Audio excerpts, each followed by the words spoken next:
साथियों, जय भीम, जय संविधान। आइए आज महान चिंतक पेरियर रामास्वामी जयंती की ढेरों शुभकामनाएं हम सभी भारतवासियों को। आज पेरियर साहब की जयंती है। इस अवसर पर हम माननीय कांचीराम साहब के कैडर के 2 सिपाहियों से आपको परिचित कराना चाहते हैं, जिनका नाम है, पहला आप हैं इंजीनियर मोहनलाल जी और आप हैं राम लखन बौद्ध जी। सबसे पहले हम इंजीनियर साहब से पूछना चाहेंगे कि आप पेरियर रामास्वामी के संघर्ष की संक्षिप्त जानकारी हमारे दर्शकों को, हमारे लोगों को बताएं।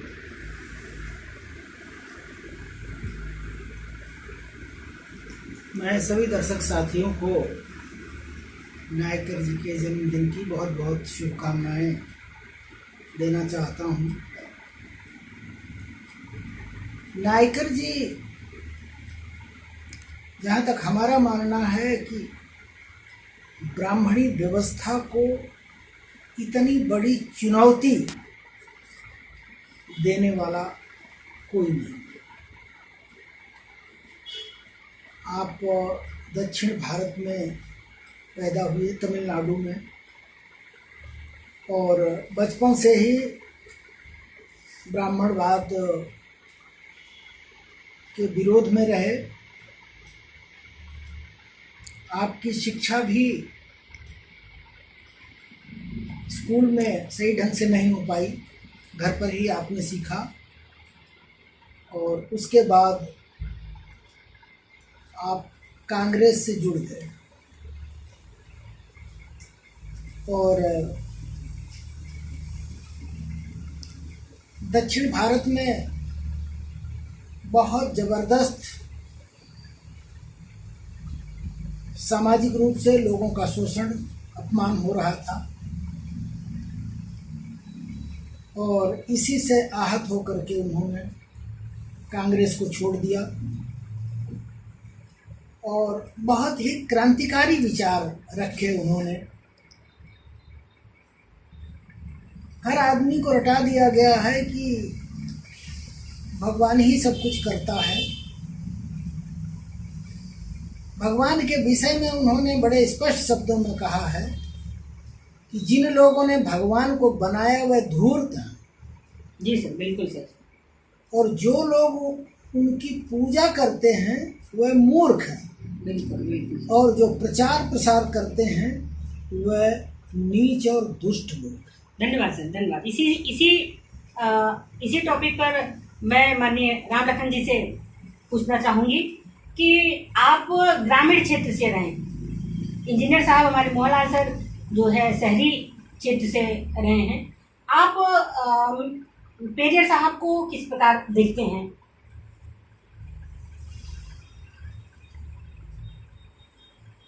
वैसे पेरियार साहब जानकारी बहुत बाद में हुई, लेकिन ये हुआ है कि ब्राह्मणवाद के खिलाफ एकदम जीवन भर आंदोलन करते रहे और उनकी लेखनी ऐसी पढ़ी गई है, इसे लोगों में अगर मिला दिया जाए बहुत बड़ा संघर्ष हो सकता है भारत। इसलिए हम लोग चाहते हैं कि पेरियार साहब को गांव-गांव, शहर, हर गली में पहुँचाया जाए।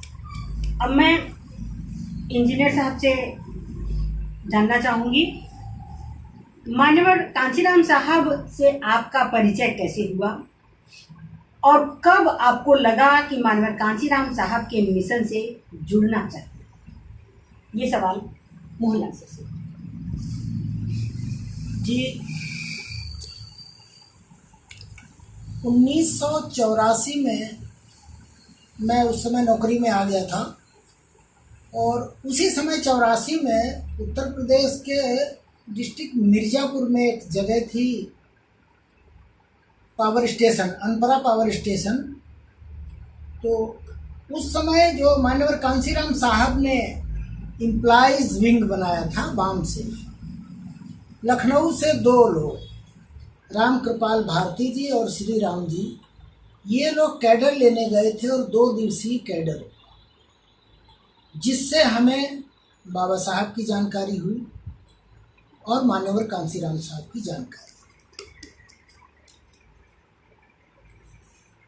उसके बाद सन 85 में उसी से थोड़ी दूर पे एक पावर स्टेशन है स्टेट गवर्नमेंट का, ओबरा थर्मल पावर स्टेशन, उसमें मान्यवर कांसीराम साहब का प्रोग्राम सुना हमने, देखा साहब को और उनके विषय में जाना।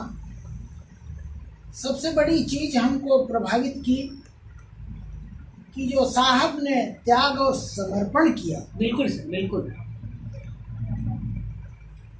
समाज के लिए लोग 1 घंटा समय नहीं देना चाहते हैं और यही उन्होंने नहीं अपना माना। सारा जीवन समाज के लिए दिया। अपनी नौकरी छोड़ी, अपने माता पिता, अपने रिश्तेदारों को छोड़ा। और सबसे बड़ा ब्लेम जो लगता है भ्रष्टाचार का, तो उन्होंने शपथ ली कि मेरी जेब में पैसा नहीं होगा और किसी बैंक में मेरे नाम खाता नहीं होगा, जो भी होगा संगठन के नाम से होगा। बिल्कुल सर, बिल्कुल। ये एक उदाहरण है हमारे। मेरे नाम कोई चल अचल संपत्ति नहीं होगी और मैं समाज के किसी भी बड़े से बड़े कार्यकर्ता के व्यक्तिगत काम में नहीं जाऊंगा। जब भी जाऊंगा समाज के काम से जाऊंगा। इन चीज़ों ने हमें बहुत प्रभावित किया बेहतर, बेहतर। और तभी से मेरे मन में आया और मुझे एक दिशा मिल गई और आज भी उस मिशन में कार्य कर रहे हैं। धन्यवाद। यही सवाल मैं माननीय राम लखन जी से जानना चाहूँगी कि कब आपको ऐसा लगा कि माननीय कांसीराम साहब के जुझारू मिशन से, बुनियादी मिशन से जुड़ना चाहिए?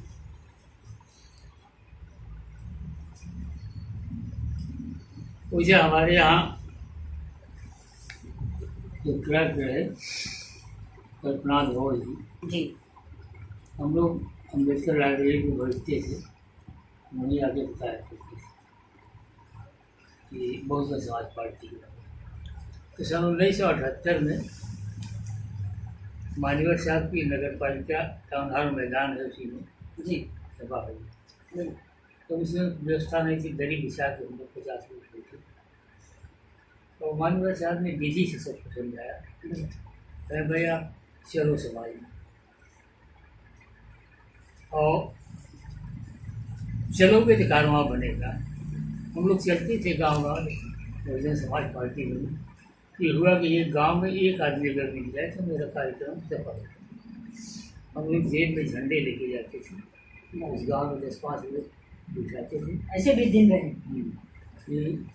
ये होता था कि एक आदमी मिल जाए हम लोगों को बस, और निश्चित मिल जाता था 1-2 आदमी। एक आदमी से माननीय कांसीराम साहब के मिशन की शुरुआत हुई। उन्होंने कहा कि एक आदमी से आप शुरुआत करिए, पूरी भीड़ मत लीजिए, धीरे धीरे चलिए। और हुआ धीरे धीरे भैया पूरे देश में, और इतना त्याग किए हैं शायद देश या दुनिया में कोई इतना त्यागी आदमी नहीं है। बिल्कुल, माननीय साहब के त्याग बहुत महान है। अगला सवाल मैं इंजीनियर साहब से करना चाहूँगी। माननीय कांसीराम साहब से आपकी भेंट कब, कहाँ और कैसे हुई? आप पर उनका व्यक्तिगत क्या प्रभाव रहा? ये मैं आपका व्यक्तिगत अनुभव अपने नई पीढ़ी की जानकारी के लिए जानना चाहूँगी, क्योंकि आप लोग वो कैडर हैं, वो व्यक्ति हैं जिन लोगों ने माननीय साहब के साथ चले और अनुभव प्राप्त किया कि माननीय साहब का क्या व्यक्तित्व रहा। हम आपका अनुभव जानना चाहेंगे। जी, मान्यवर साहब से करीब करीब जितने भी प्रोग्राम हैं हुए, उन सब में भागीदार हुए। वाह। लेकिन जो नज़दीकी उनसे बातचीत हुई जी। समाज के विषय में, विचारधारा के विषय में, तो साहब ने जब 88 में बीपी सिंह के खिलाफ इलाहाबाद की लोकसभा सीट से चुनाव लड़ा जी। तो उस समय जो बामसेफ के लोग थे या जो बहुत ही ईमानदार बड़े स्तर के कार्यकर्ता थे, साहब की लोगों के बीच में बैठक होती थी जी और व्यक्तिगत रूप से साहब सभी लोगों से मिलते थे, बात करते थे। अगर कोई किसी से कोई भी पूछता था तो उसको सही ढंग से संतुष्ट करते थे। तो उसमें सबसे ज़्यादा नज़दीकी रही। इसके अलावा उनके पास इतनी व्यस्तता रहती थी, इतने लोग रहते थे, ज़्यादा बात करने का मौका नहीं मिलता था। तो एक बार इलाहाबाद में ही प्रोग्राम था जो उसके पहले था, तो साहब रात में रुके हुए थे और उसमें बामसेफ के काफ़ी लोग बुलाए गए थे, जिसमें रात में साहब से बात करने का मौका मिला। क्योंकि उस समय साहब इलाहाबाद के चुनाव की तैयारी में थे, इसलिए अधिकतर बामसेफ के ऊपर भरोसा करते थे, क्योंकि बामसेफ मिशन को बढ़ाने में, समाज को जोड़ने में और आर्थिक मदद करने में सबसे अहम भूमिका निभाई। जी आप, क्योंकि मानवर साहब जो है बहुत बड़े सामाजिक चिंतक रहे, तो जाहिर सी बात है कि जो भी मिशनरी रहे, कैडराइज व्यक्ति रहे, वो मीटिंग में ही मिलेंगे।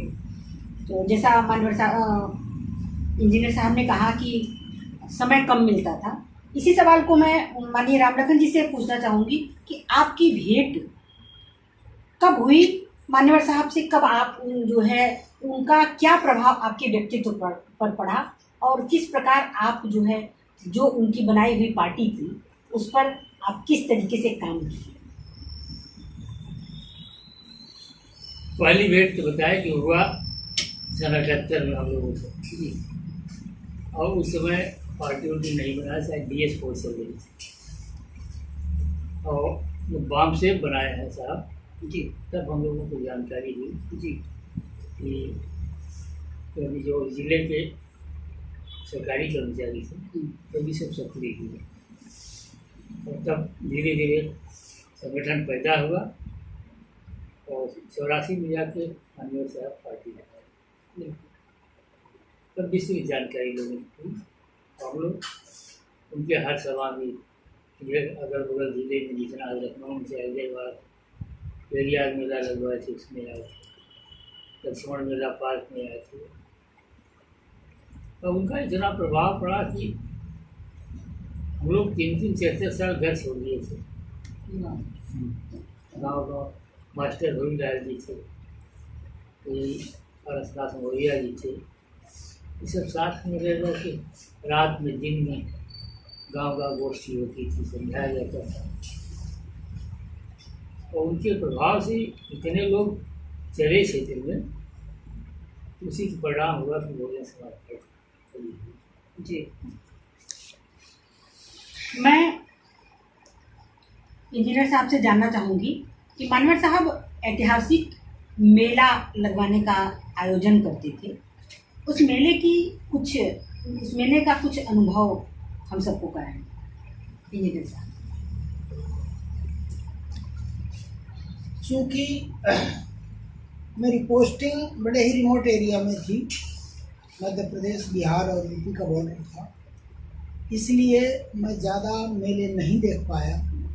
लेकिन एक मेला हमने ज़रूर देखा जो कानपुर में हुआ था जी, छत्रपति साहू जी महाराज के नाम से। अच्छा, बहुत विशाल मेला था और उसमें साहब ने चूँकि बहन जी उस समय मुख्यमंत्री थी जी, तो साहब ने एक स्पेशल ट्रेन भेजी थी कोल्हापुर। अच्छा, स्पेशल ट्रेन भेजी। हाँ, और जिसमें जो साहू जी महाराज के वंशज थे जी जी, उनको इनवाइट किया अच्छा, था। उनके वंशज को भी इनवाइट किया गया, ये बहुत अच्छी बात है।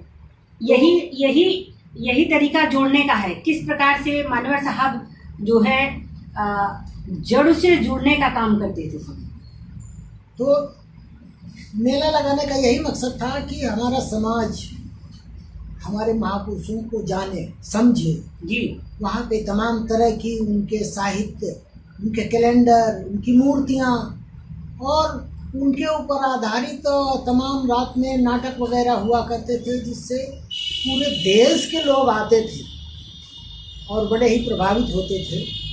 सांस्कृतिक परिवर्तन के लिए ये साहब का एक बहुत बड़ा योगदान था। जी सर, मैं संक्षिप्त में, क्योंकि समय कम है, वर्तमान समय में माननीय कांशीराम साहब के मिशन की किस प्रकार आवश्यकता है, किस प्रकार हम उसको फॉलो करके आगे बढ़ सकते हैं, इसके बारे में जाना। मान्यवर कांशीराम साहब, बाबा साहब अम्बेडकर ने जो रास्ता दिखाया था, उन्होंने थ्योरी लिखी थी, पूरी तरह से उन्होंने प्रैक्टिकल किया और धरातल पे किया। बिल्कुल बिल्कुल सर, वो ऐतिहासिक साक्ष्य है। बाबा साहब ने कहा था शिक्षित बनो। जी। तो समाज तो शिक्षित नहीं था, लेकिन एक वर्ग शिक्षित था जो पढ़ लिख करके नौकरी में आया था। जी। और उसको उन्होंने जोड़ा और जोड़ करके उसको महापुरुषों की विचारधारा से परिचय कराया। जी। और उसको समझाया कि तुम्हें भी समाज के लिए कुछ करना चाहिए। जी सर। पे बैक टू सोसाइटी। पे बैक टू सोसाइटी, ये बहुत ये मील का पत्थर है। तो शिक्षित बनों का काम वामसेब के लोग करते थे और समाज की सुरक्षा के लिए, कार्यक्रमों की सुरक्षा के लिए जब कुछ अराजक तत्वों ने नुकसान पहुंचाने की कोशिश की कार्यक्रमों को, तो साहब ने अपने समाज के नवयुवकों को लाठी पकड़ा करके और सुरक्षा में लगाया और एक संगठन का नाम दिया DS4, दलित शोषित समाज संघर्ष संघ। और उसके बाद बाबा साहब ने जो कहा था कि राजनीतिक सत्ता ही वो मास्टर चाबी है जिससे हम हर समस्या का समाधान कर सकते हैं, तो साहब ने उस सत्ता के लिए अपना पूरा जीवन लगा दिया। जी। क्योंकि वर्तमान समय में जब हम देखते हैं तो साहब ने जिन लोगों को विरासत सौंपी थी जी कि यह लोग हमारे संघर्ष को आगे बढ़ाएंगे, हमारे महापुरुषों की विचारधारा को आगे बढ़ाएंगे, जी, शायद वे महापुरुषों के संघर्ष, उनके त्याग, उनके बलिदान और उनकी विचारधारा को भूल गए। जी सर। जी सर। और उसका परिणाम ये हुआ कि आज समाज बहुत ही खतरनाक मोड़ पे खड़ा है। बिल्कुल। क्योंकि जिनसे संघर्ष था उन लोगों ने उन्हीं से समझौता कर लिया। जी जी। दुश्मन को साथ लेकर के दुश्मन से लड़ाई जीतना असंभव है। बिल्कुल समझ। तो इसलिए इस समय कुछ नया करने की जरूरत है। जी। सामाजिक संगठन तो बहुत सारे लोग लगे हुए हैं, लेकिन राजनीति का सूनापन ये बहुत ही दुखद है और इससे हमारे समाज के सारे अधिकार वंचित किए जा रहे हैं। यही सवाल मैं माननीय राम लखन जी से पूछना चाहूँगी कि वर्तमान समय में माननीय कांशीराम साहब के मिशन को हम किस प्रकार लोगों तक पहुँचाएं, किस प्रकार आगे बढ़ाएं।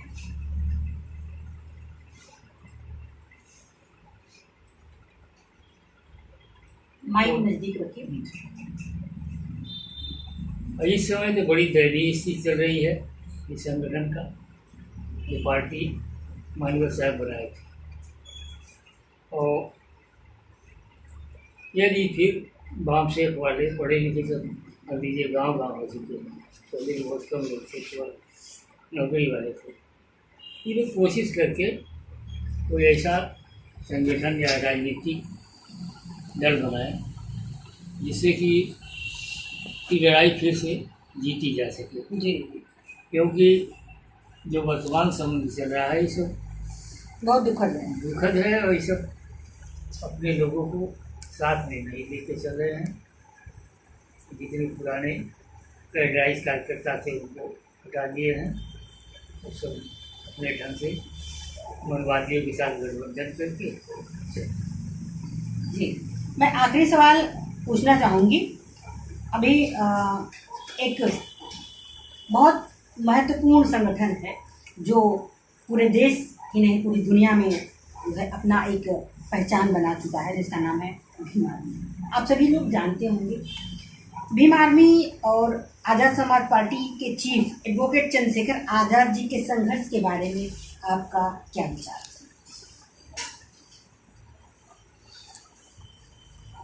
वर्तमान समय के हालात को देखते हुए जब दमनकारी सत्ता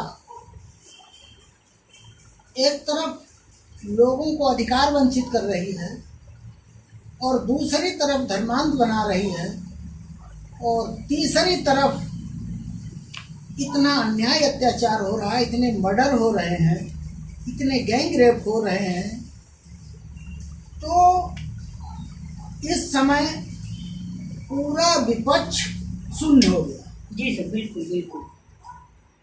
लेकिन एक ही नाम सामने आता है, अगर किसी से आप बात करेंगे गहराई से उसके दिल की बात, तो हर आदमी की जुबान पे चंद्रशेखर का नाम आता है। जी। चंद्रशेखर जी पढ़े लिखे हैं, नवयुवक हैं और अभी तक इनके ऊपर किसी भी तरह का कोई भी ब्लेम नहीं आया है। जी सर। चाहे करेक्टर का हो, चाहे करप्शन का हो। जी। और बड़ी ही ईमानदारी के साथ, बगैर किसी भेदभाव के, किसी भी जाति के साथ अन्याय हो, किसी धर्म के साथ अन्याय हो, किसी वर्ग के साथ अन्याय हो, हर समाज के साथ पूरी ताकत से खड़े होकर उसको न्याय दिलाने का काम करते हैं। और लोगों को उम्मीद यही है कि जब और विपक्ष में कोई दिखाई नहीं दे रहा है समाज की आवाज़ उठाने वाला, जी, तो लोगों के अंदर एक उम्मीद जग रही है कि आने वाले समय में चंद्रशेखर जी हमारा नेतृत्व करें। जी सर। वर्तमान समय में अगर किसी गांव में किसी व्यक्ति का मर्डर हो जाए, किसी लड़के का मर्डर हो जाए और कोई हम ही से कहे कि हम अपने बेटे को उसे न्याय दिलाने के लिए जाएं, पुलिस में जाएं, प्रशासन के पास जाएं, धरना दें, प्रदर्शन दें, तो वहाँ कुछ भी हो सकता है। जी। वहाँ जेल में डाला जा सकता है, वहाँ पुलिस लाठियाँ मार सकती है। जी। तो इन हालातों में कोई भी साधारण व्यक्ति अपने बेटे को न्याय दिलाने के लिए नहीं भेजता और ऐसे संकट की घड़ी में पूरे देश के लाखों लड़के इस काम के लिए तैयार हैं और वे हर जगह जाकर के उसको न्याय दिलाने का काम करते हैं और बड़ी ही निर्भीकता पूर्वक। उनके साथ कुछ भी हो सकता है, उनको जेल में डाला जा सकता है, उनको लाठियों से पीटा जा सकता है, उनके ऊपर मुकदमे भी चल रहे हैं, लेकिन फिर भी वो बड़ी निडरता के साथ में समाज को न्याय दिलाने के लिए संघर्ष कर रहे हैं। ये सवाल मैं माननीय रामलखन जी से पूछना चाहूँगी कि आप भीम आर्मी और आज़ाद समाज पार्टी के चीफ एडवोकेट चंद्रशेखर जी के संघर्ष को कैसे देखते हैं?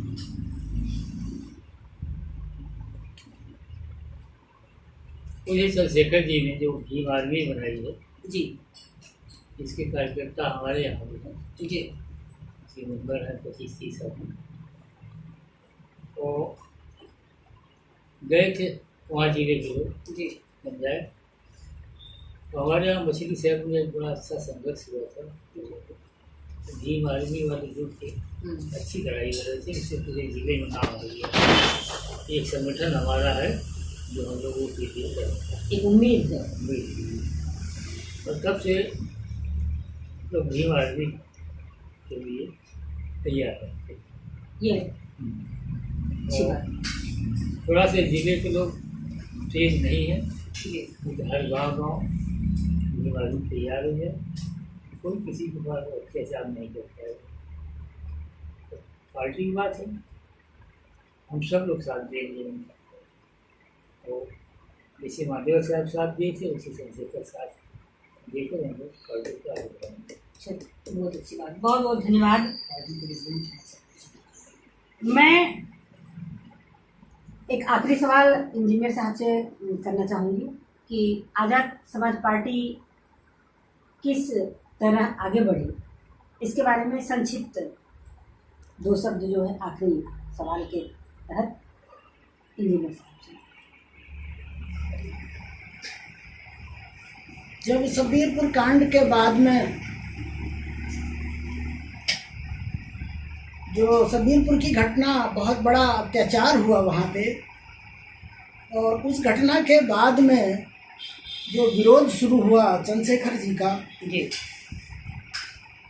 तो उनको पुलिस ने परेशान किया, प्रशासन ने परेशान किया, सत्ता ने परेशान किया, यहाँ तक कि रासुका में उनको बंद किया और 1.5 साल तक 18 महीने वो जेल में रहे। जी और ऐसे समय में चंद्रशेखर जी की सोच थी कि हमारे समाज के नेता लोग जी हमारी आवाज़ उठाएं, जी लेकिन कोई भी नेता चंद्रशेखर जी के सपोर्ट में नहीं खड़ा हुआ। एक सवाल मैं जोड़ना चाहूंगी सर, 1 मिनट मुझे सर। सभी लोग ये एक आवाज़ आती है कि चंद्रशेखर जी ने पार्टी क्यों बनाई, ये क्या ऐसा क्या वो हुआ, ऐसा क्या पड़ गया कि उनको पार्टी बनानी पड़ी? इस पर मैं आपकी संक्षिप्त जानकारी चाहूँगी। तो चंद्रशेखर जी चाहते थे कि हमारे समाज के जो लीडर हैं, जो मुखिया हैं, वो हमारे समर्थन में आवाज़ उठाएं, क्योंकि मैं समाज के लिए जो है जेल में हूँ, मेरा कोई निजी मामला नहीं था। जी तो आवाज़ समर्थन में उठाने के बजाय नेताओं ने उनको बदनाम किया, उनको आरएसएस और बीजेपी का एजेंट करार दिया, अच्छा। समाज में काफ़ी गलतफहमी फैलाई। तो अब बाद में जैसा कि हमारा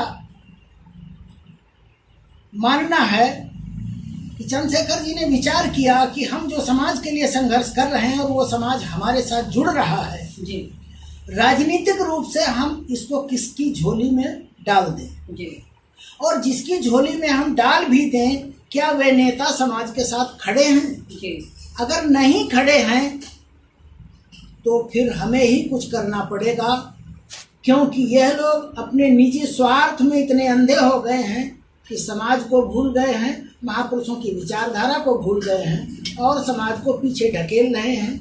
इसलिए समाज की आवाज़ उठाने के लिए, समाज की सुरक्षा के लिए, समाज के संरक्षण के लिए झंडे बैनर की जरूरत थी, एक राजनीतिक विकल्प की ज़रूरत महसूस की और उन्होंने आज़ाद समाज पार्टी बनाई, जी जिसका पूरे देश में समर्थन मिल रहा है।